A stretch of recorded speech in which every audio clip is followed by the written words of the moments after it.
High-tech gurus, low-tech parents. Nick Bilton wrote a fascinating article in the New York Times titled, Steve Jobs was a low-tech parent. Most of us imagine that Steve Jobs' house was a techie paradise.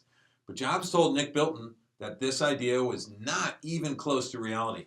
When asked if his kids love the iPad, Steve Jobs says, they haven't used it yet. We limit how much technology our kids use at home.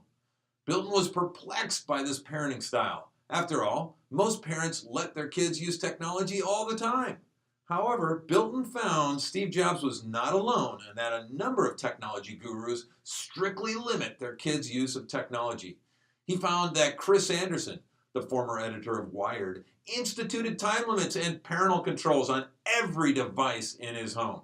He said, my kids accuse me and my wife of being fascists and overly concerned about technology.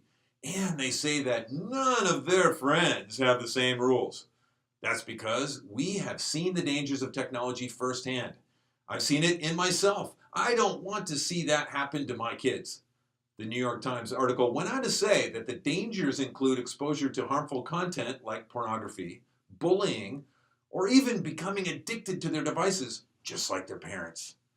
Bilton found another CEO of a tech-focused communications agency who said her youngest son, who is 5, is never allowed to use gadgets during the week, and her older children, 10 and 13, are allowed only 30 minutes a day on school nights.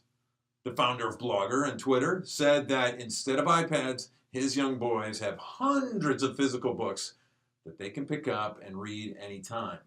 The founder of a tech media relations and analytics company told Bilton that we have a strict no screen time during the week rule for our kids, but you have to make allowances as they get older and need a computer for school.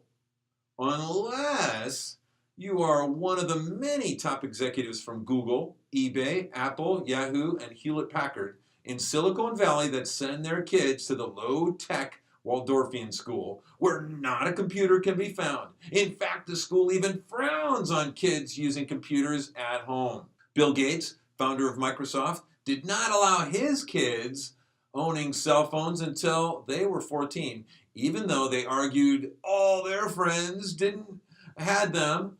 This was not unique. Nick Bilton found that many tech parents did not allow their teens to call and text until they were 14, and they didn't get a data plan until age 16.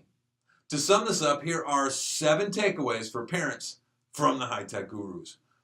Rule number 1 is that there are no screens in the bedroom, period, ever. 2, put time limits and parental controls on every device. 3, no screen time during the week with allowances for homework.